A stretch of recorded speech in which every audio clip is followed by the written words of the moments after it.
18 अगस्त 2018 की बात है। राजस्थान के रेतीले शहर जैसलमेर में हर साल मोटरसाइकिल रैली का आयोजन किया जाता है। इस मोटरसाइकिल रैली में बड़ी संख्या में बाइकर्स पहुंचते हैं। इंडिया बाजा ने अंतर्राष्ट्रीय बाइकर्स रैली का आयोजन किया था। इस बाइकर्स रैली में हर साल देश विदेश के तमाम बाइकर्स भाग लेने के लिए पहुंचते हैं। इस रैली में बेंगलुरु का रहने वाला 34 वर्षीय इंटरनेशनल बाइकर असबाक मोन भी अपने 5 दोस्तों के साथ भाग लेने के लिए जैसलमेर पहुंचा। 18 अगस्त 2018 को इस रैली का आयोजन होना था। इसलिए रैली से पहले 15 अगस्त को असबाक मोन रैली का ट्रैक देखने व उसका जायजा लेने के लिए अपने दोस्तों के साथ वहां ट्रैक पर जाता है और राइडिंग ट्रैक देखने के बाद दूसरे दिन यानी 16 अगस्त गुरुवार को असबाक मोन प्रैक्टिस करने के लिए अपने 5 दोस्तों के साथ ट्रैक पर राइडिंग करने के लिए जाता है। राइडिंग ट्रैक पर पहुंचने के बाद असबाक मोन और उसके दोस्त 2 ग्रुप बनाते हैं। एक ग्रुप में अशबाक मोन के साथ 3 दोस्त होते हैं, तो वही दूसरे ग्रुप में उसके 2 दोस्त होते हैं। 2 ग्रुप बन जाने के बाद एक तय समय पर वापस आने की बात कह के दोनों ग्रुप अलग अलग ट्रैक पर प्रैक्टिस करने के लिए निकल जाते हैं। ट्रैक पर प्रैक्टिस करने के बाद तय समय के अनुसार अशबाक मोन के 5 दोस्त तो वापस आ जाते हैं, लेकिन अशबाक मोन वापस नहीं आता है। अशबाक मोन जब तय समय के अनुसार भी वापस नहीं आता है, तो उसके दोस्त उसके मोबाइल नंबर पर फोन करते हैं, लेकिन फोन आउट ऑफ रीच आता है। काफी इंतजार करने के बाद भी जब अशबाक मोन तय समय के अनुसार वापस नहीं आता है, तो उसके 5 दोस्त वापस होटल लौट आते हैं और वहीं पर उसका इंतजार करते हैं। अशबाक मोन का इंतजार करते करते शाम हो जाती है, लेकिन ना तो अशबाक मोन वापस आता है और ना ही उससे फोन के द्वारा कोई संपर्क हो पाता है। इसके अलावा अशबाक मोन का फोन लगातार आउट ऑफ रीच ही आता है। अशबाक मोन के दोस्तों को इंतजार करते करते सुबह से शाम और शाम से रात हो जाती है, लेकिन अशबाक मोन वापस नहीं आता है और ना ही उसकी कोई खबर मिलती है।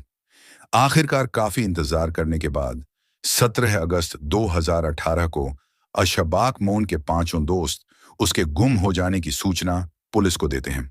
अशबाक मोन के गुम होने की सूचना मिलने पर जैसलमेर क्षेत्र के थाना शाहगढ़ के थाना प्रभारी करण सिंह पुलिस टीम के साथ होटल पहुंचकर अशबाक मोन के दोस्तों से लापता अशबाक मोन के बारे में पूरी जानकारी लेते हैं। अशबाक मोन के दोस्तों से जानकारी लेने के बाद पुलिस की कई टीमें बनाई जाती हैं। इसके बाद पुलिस अशबाक मोन के दोस्तों को साथ लेकर उसकी तलाश में निकल जाती है, लेकिन कई घंटों की तलाश छानबीन के बाद भी अशबाक मोन का कोई सुराग नहीं मिल पाता है, जिसके चलते पुलिस की टीम वापस आ जाती है। इसके बाद अगले दिन यानी 18 अगस्त को टीम में कुछ और लोगों को शामिल किया जाता है और फिर से अशबाक मोन की तलाश उसी ट्रैक पर की जाती है जहां पर अशफाक मोहन अपने दोस्तों के साथ प्रैक्टिस के लिए गया था। आखिरकार 18 अगस्त को काफी खोजबीन और छानबीन करने के बाद अशबाक मोन की लाश रेत में पड़ी मिलती है और अशबाक मोन की लाश के पास ही उसकी मोटरसाइकिल स्टैंड पर खड़ी थी, जिस पर हेलमेट लटका हुआ था और उसकी पानी की खाली बोतल पड़ी हुई थी। अशबाक मोन की लाश बरामद करने के बाद पुलिस लापता अशबाक मोन के परिजनों को इस बात की जानकारी दे देते हैं। जानकारी मिलते ही बेंगलुरु से पत्नी सुमेरा परवेज और ससुर जैसलमेर पहुंच जाते हैं। इसके अलावा अशबाक मोन की मां व भाई भी जानकारी मिलने के बाद जैसलमेर पहुंच जाते हैं। अशबाक मोन के परिजन जब जैसलमेर पहुंच जाते हैं, तो पुलिस अशबाक मोन की पत्नी से पूछती है कि क्या उसकी किसी से कोई दुश्मनी थी, तो इस पर अशबाक मोन की पत्नी सुमेरा परवेज पुलिस को बताती है कि उनकी किसी से कोई दुश्मनी नहीं थी।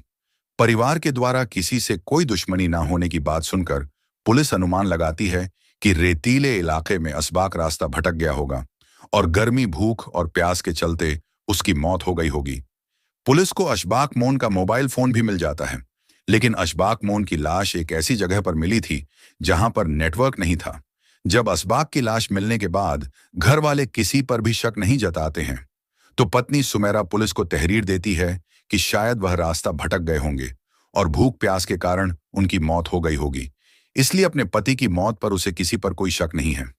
इसके चलते पुलिस आगे की जांच में कोई रुचि नहीं दिखाती है और लाश का पोस्टमार्टम कराने के बाद शव परिवार वालों को सौंपकर अशबाक की मौत को हादसा मानते हुए इस मामले को बंद कर देती है। अशबाक मोन की मौत हुआ है।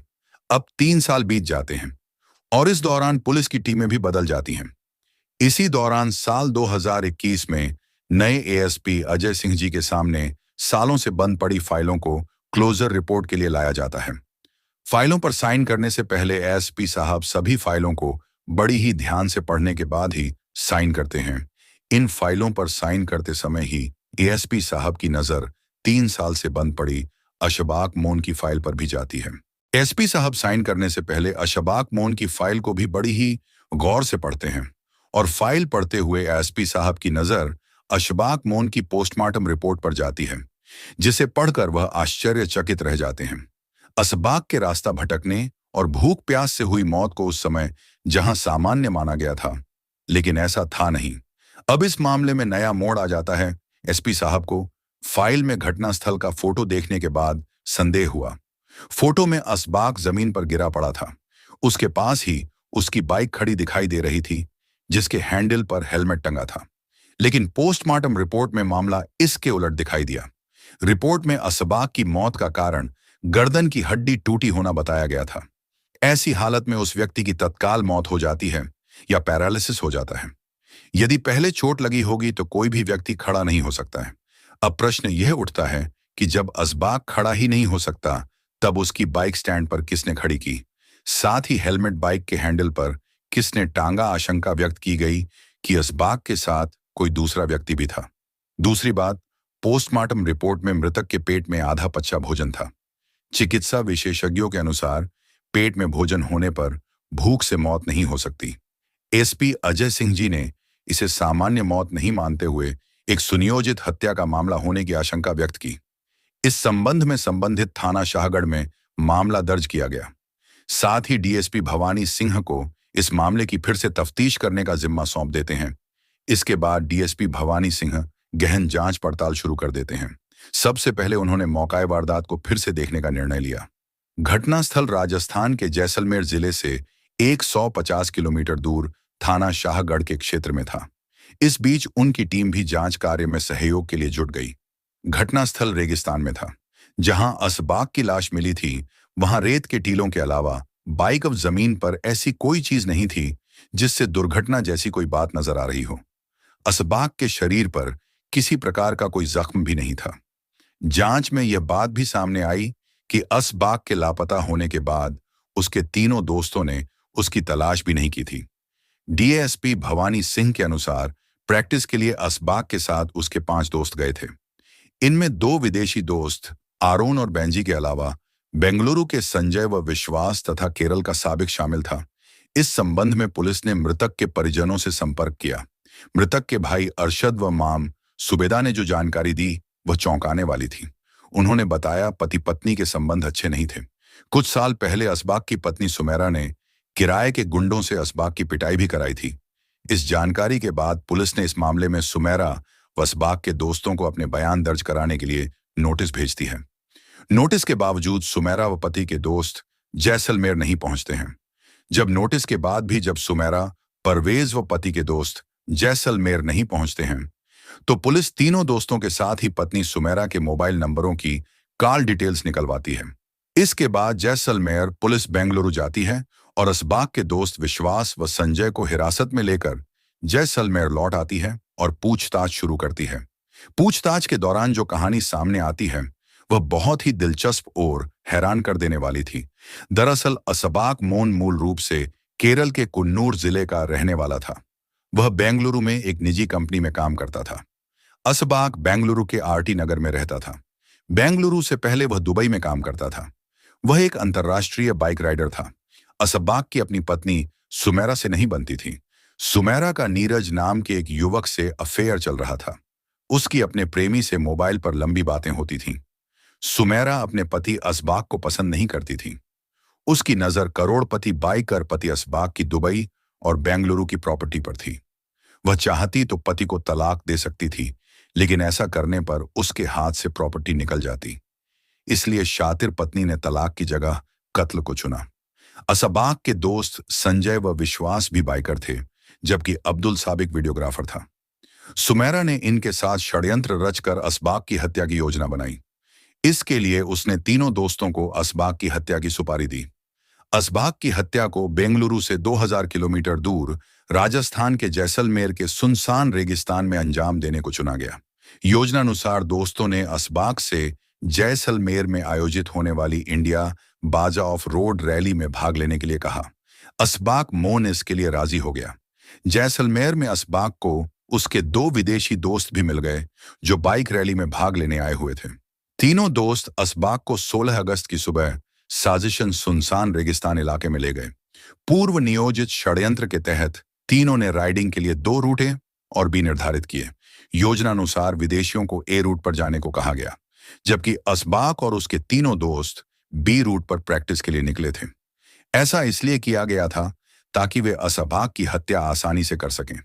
विदेशी दोस्तों को अलग रूट पर भेजकर वे असबाक के साथ दूसरे रूट पर निकल गए। दूर सुनसान रेगिस्तान के टीलों के बीच पहुंचकर तीनों ने असबाक को दबोच लिया और उसकी गर्दन मरोड़कर हत्या कर दी। हत्या के राज को छिपाने और दुर्घटना का रूप देने के लिए उसकी बाइक को स्टैंड पर खड़ा कर असबाक का हेलमेट हैंडल पर टांग दिया। इसके साथ ही उसकी पानी की बोतल को खाली कर दिया ताकि ऐसा लगे कि रास्ता भटक जाने के बाद गर्मी, भूख व प्यास के चलते उसकी मौत हो गई। तीनों दोस्त हत्या के बाद होटल लौट आए और असबाक के लापता होने का नाटक करने लगे। संजय ने लौटने के बाद दोपहर 1 बजे अपने मोबाइल पर स्टेटस लगाया कि मैं होटल आ चुका हूं, जबकि उसके दोनों दोस्तों के मोबाइल शाम 6 बजे छतरेल टावर की रेंज में ऑन हुए। डीएसपी भवानी सिंह ने स्वीकार किया कि यदि तत्कालीन जांच अधिकारी असबाक के दोस्तों के मोबाइल नंबरों की कॉल डिटेल्स व लोकेशन चेक कर लेते तो हत्या का राज 3 साल पहले ही खुल जाता। यहां पुलिस से चूक हो गई थी। पति की हत्या की मास्टरमाइंड सुमेरा ने हत्या की साजिश को पूरी तरह फूल प्रूफ रचा था। असबाक की हत्या के बाद उसकी बाइक को स्टैंड पर खड़ा करना ही हथियारों की सबसे बड़ी गलती साबित हुई। 3 साल बाद नए एसपी अजय सिंह की नजरों से यह गलती छिपी नहीं रह सकी और हत्या का राज उजागर हो ही गया। 3 साल पहले पुलिस ने जिस केस को हादसा समझा था वह एक हाई प्रोफाइल हत्या थी। प्रेमी के प्यार में अंधी हो चुकी बेवफा पत्नी ने प्रॉपर्टी हड़पने के लिए गद्दार दोस्तों के जरिए एक प्रतिभाशाली अंतर्राष्ट्रीय बाइकर की निर्मम हत्या कराकर दोस्ती व रिश्तों को कनलककित कर दिया।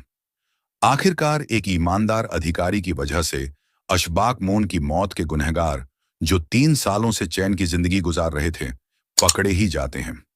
दोस्तों, आप इस घटना के बारे में क्या कहना चाहोगे? कमेंट करके बताएं। तो मिलते हैं फिर किसी अगली वीडियो में। तब तक के लिए धन्यवाद।